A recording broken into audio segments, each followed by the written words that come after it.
Good morning, good afternoon, good evening. I wanted to talk to you about stuff that actually keeps me up at night. Not that typical AI can write an email conversation. I mean that deeper stuff, that stuff that feels like the world's quietly changing shape every single moment. We're entering into a new reality where the interface between humans and the world is being rewritten all the time.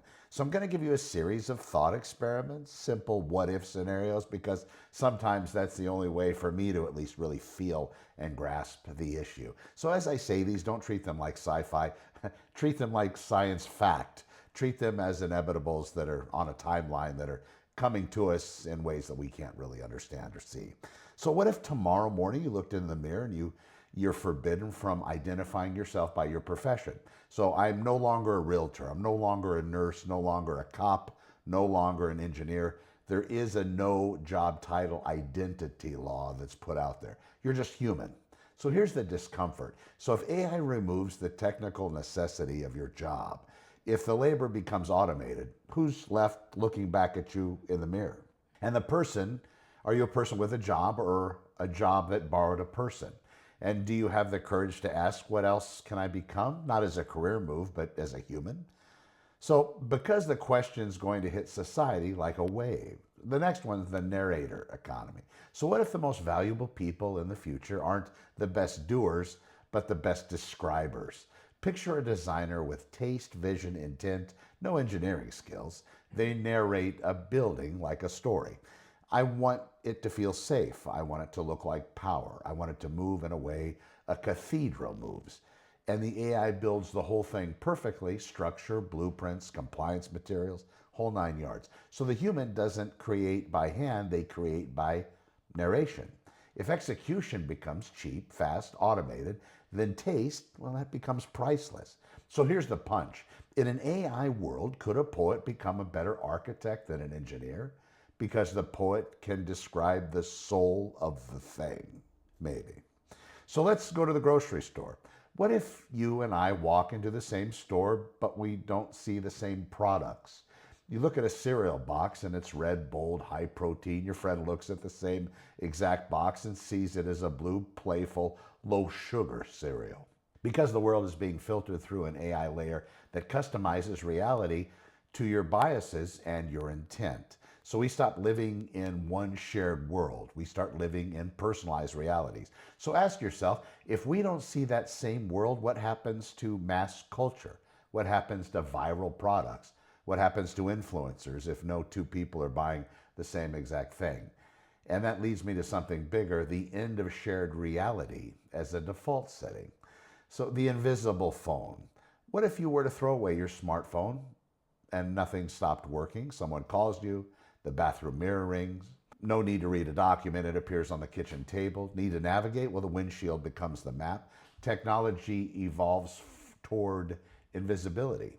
Cables become Wi Fi, desktops become pockets, pockets become surfaces, walls become computers, tables become screens, mirrors become portals.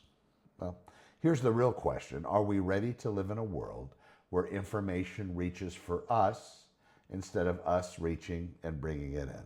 Is that freedom or is that total immersion? Because if your environment becomes the interface, you don't ever log off. You just exist inside of it. And I know there's a lot of things, different technologies that are, we're going to get glasses pretty soon, probably little fobs, things to wear on our bodies that are going to be recording all the time, probably pulling us further and further away from a phone type world. We'll have to see how that goes.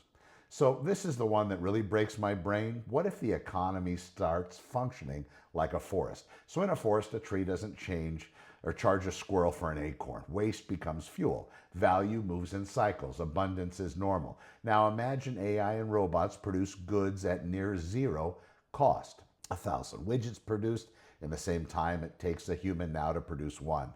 If cost collapses, earning a living becomes a very strange concept. So here's that challenge. Play the game where money doesn't exist for just 1 hour, just an hour. If survival is handled, what do you do? Do you still do what you do today? Or do you shift from labor, survival tasks, to work, creation, service, art, philosophy, legacy? And the question isn't political, it's existential. Here's something I was thinking about earlier. What happens to the mall? Now let's get practical. What happens to the mall? If shopping becomes invisible, AI orders, drones deliver, AR overlays, the store becomes unnecessary. So the mall either dies or it mutates. It becomes a healthcare hub, a fitness hub, a community hub, a content stage where bands rent experiences, not shelves. Because if you can buy anything without going anywhere, the new reason to go somewhere is to feel something. So here's that question. If shopping goes invisible, does the mall become a graveyard or a temple of other experiences, maybe more human to human ones? What happens to the dance hall? I don't even know if those really exist anymore, but they're out there. That was another thing I pondered. What happens to nightlife? What happens to the dance hall? Because AI will offer a frictionless social world. Avatar clubs, perfect lighting, perfect confidence, perfect music, zero rejection. But physical nightlife is the opposite.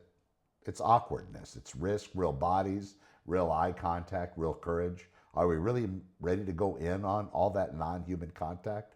So nightlife splits into two species, digital ease and analog reality. Which one's going to win?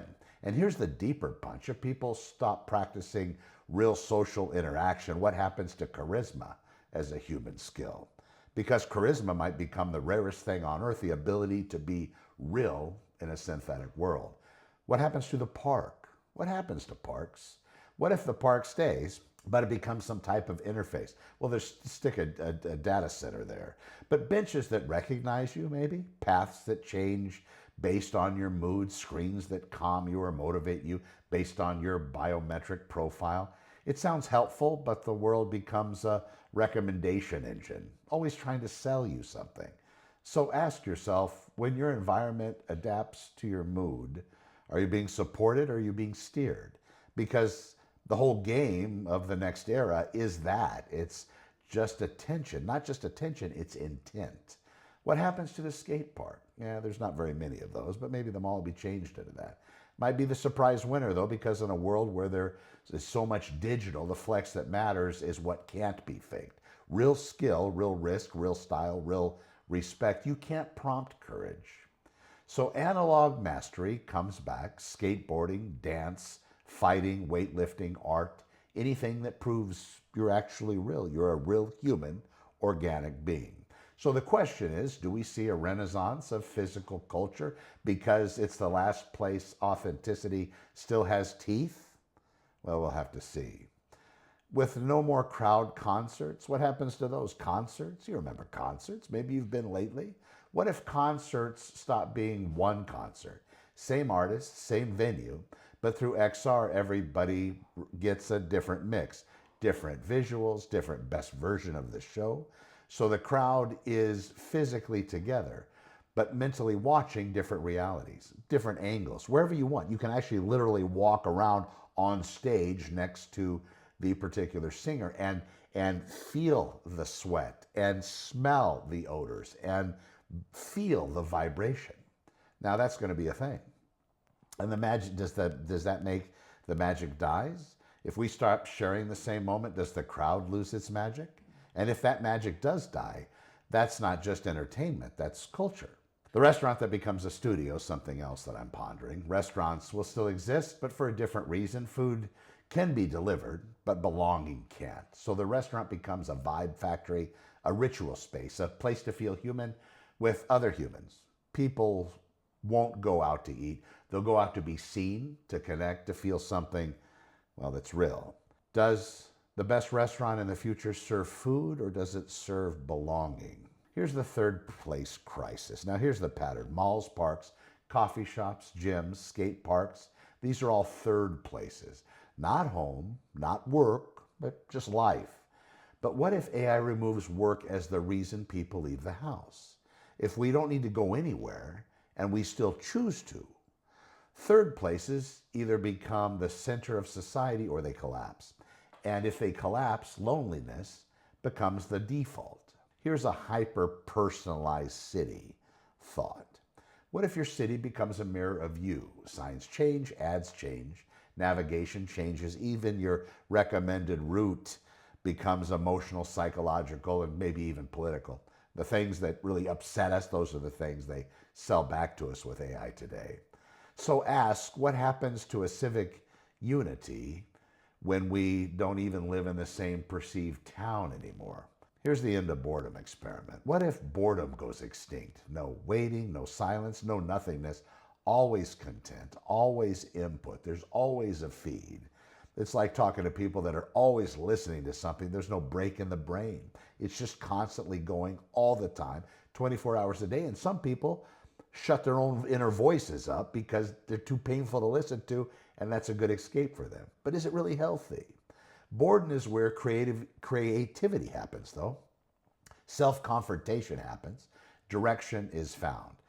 If the system protects us from boredom, does it also protect us from becoming deep? Here's something interesting as well. The new currency, trust. And this is the final one. What if the rarest resource becomes trust? Deep fakes, fake reviews, AI-generated people, synthetic communities, everything gets flooded with plausible nonsense. We're already starting to see that. They're the videos that are being generated. You can't tell.